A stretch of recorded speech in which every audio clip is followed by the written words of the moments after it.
I no longer want to live in Florida, so I'm doing the thing I think a lot of Floridians want to do right now. At least the normal ones who were here before 2020. We are packing up and we are going to say goodbye. I am tired. I'm tired of suddenly looking like Californian with a bank account that is completely drained. I'm tired of being scared of actual road rage because the stress is getting to people. I'm tired of the quiet places suddenly filling with city. And I'm tired of not being able to spend the time I want with my girls with joy on my face. Now trust me, I've moved enough in my life to know that stress doesn't just disappear, but I do believe if you can't fix something and you know that, then you should keep trying something else. So we are picking up and we're going to the Midwest, downsizing everything, moving to an apartment. I literally cannot wait. I don't think a lot of Floridians want to say it, but I think people are thinking it. My husband has a job secured and I'm hoping to just work part-time so that I can raise the girls the way that they need to be raised. And I welcome you to follow us along for the journey to see if leaving Florida was actually worth it, because we're ready to say goodbye. Florida is becoming impossible to live in, and I swear it's being done on purpose. And they're especially making homeownership so difficult. With the interest rates being as high as they are, we are also battling insurance prices being sky high, and people are completely priced out of homes that they could have bought 2 years ago or even last year. I have a friend that's selling her home because her insurance has increased over $10,000 in 1 calendar year with absolutely no claims. Car insurance continues to be high, and that's coming from somebody with a perfect driving record, no accidents. For the months of January and February, my electricity bill was over $250 for a 1,000-square-foot condo, and I am not even running the heat when I'm not home. Even if you can't afford to buy a home, going into a rental is absolutely insane right now. I am currently looking for a new place to live. I pay $2,200 a month for that 1,000-square-foot condo, and my rent is increasing to $2,300 unless I find a new place. Insane. And unfortunately, I'm stuck because there's no options in my kids' school zone that is in my price point. And the last thing that I want to talk about is the job market. I don't know if all these businesses took out PPP loans and they're just posting jobs for the heck of it to get the government off of their back or what.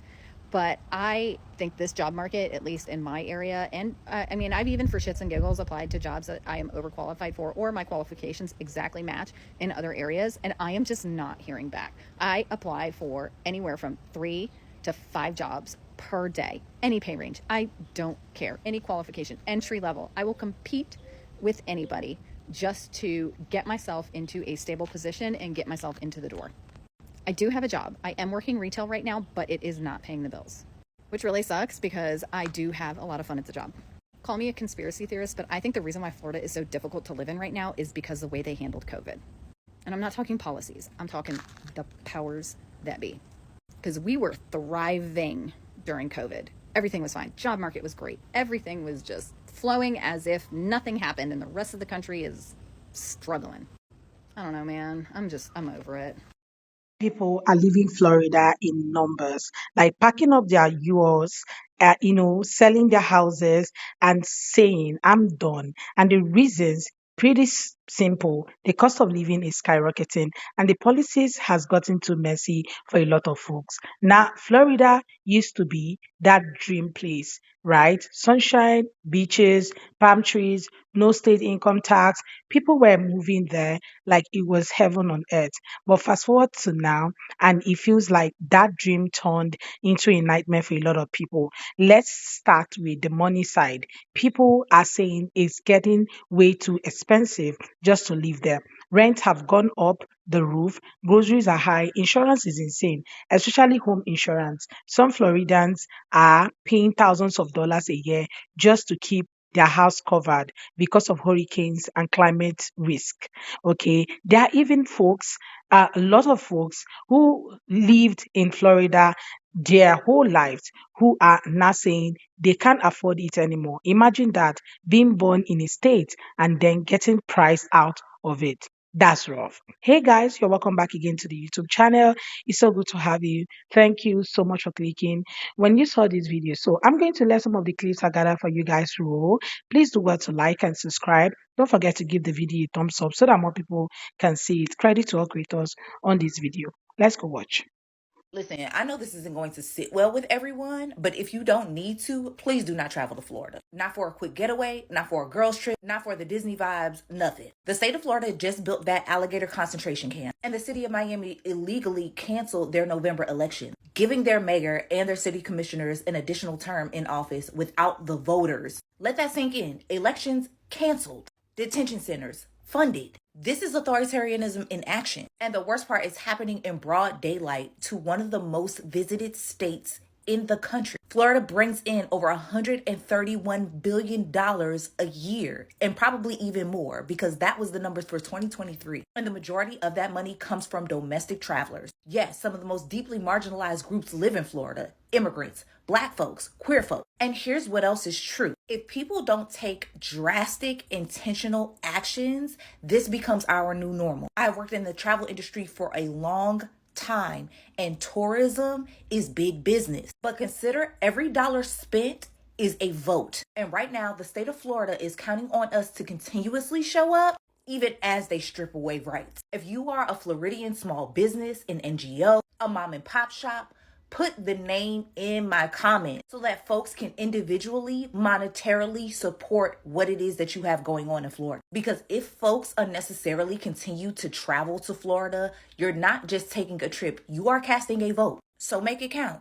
We are officially getting out of Florida. Like, for real, we are moving out of this state. And I could not be more excited, but also just, I can't believe we're here again. For context, my husband and I have moved across the country on like 3 different occasions, and a lot of those were very close to each other, so I get that people think that we're probably nuts. But in my defense, we have been in Florida almost 6 years now, minus a 6-month hiatus in Las Vegas that I try not to think about. 6 years is a good amount of time, so that has to count for something. Our house is literally going to go on the market this week. There are so many unknowns still with this move, but that's kind of like the first step that we need to get rolling. So we'll see how it goes over the next couple of weeks. As far as when we're moving, I have no idea. There's still just a lot of things to work out here. It's extremely bittersweet. Extremely. I do plan on sharing our moving process. The first few moves, we literally stuffed our cars with all of our belongings and drove our asses across the country each time. Don't think we're necessarily doing that. So we'll see. We're going to find out together how this is all going to go down. So stay tuned. There's going to be moving content. I promise. I know I have been lacking on the content. I have just been so tired and so stressed. There's a lot more to come. So I'm going to try to get better about it. Okay. We'll talk soon.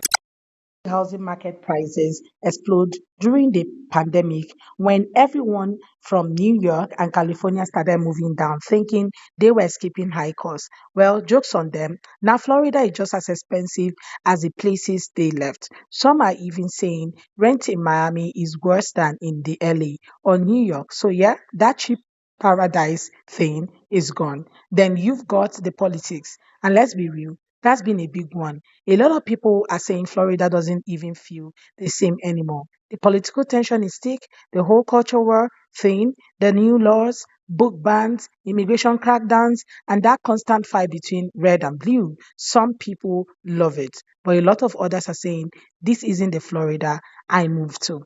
You've got teachers quitting, healthcare workers leaving, and business owners saying they can't find employees anymore, because people are moving out or too scared to stay. I saw a post from a woman in Orlando saying half of her friends have left for Georgia, North Carolina, or Texas because they can't deal with the rent hikes and all the political chaos anymore. She said living in Florida used to feel free. Now it feels stressful. And the funny part, some of the folks and the same folks who moved there a couple years ago, the ones who were bragging like Florida the best state, no max, no taxes. Yeah, those same people are now packing up and leaving, saying things like, man, we didn't know it was going to get this expensive.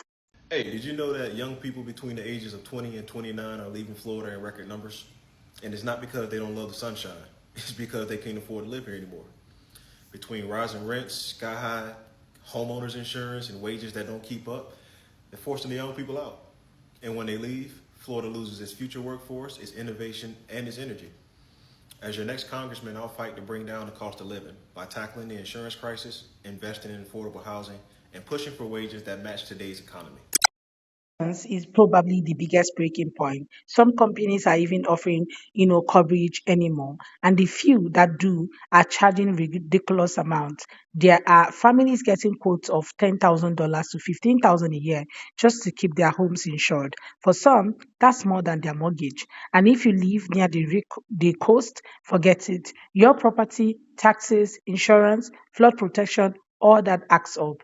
People are saying it's cheaper to move back north or go to Midwest than to keep living in Florida. But it's not just the costs. The political atmosphere has become a big deal too. Florida used to be that mist, swingy kind of place where people could agree to disagree. Now it feels like everyone fighting about everything. Schools, books, gender, race, immigration, you name it. Some people love the freedom talk, others say it's gone too far. You've got other, workers getting deported, teachers quitting because of new restrictions, and students leaving the state for college elsewhere because they don't feel comfortable anymore. And you know what's wild? A lot of retirees are even leaving the very group Florida used to attract. Some are saying the heat, the hurricanes, the cost are just too much for them.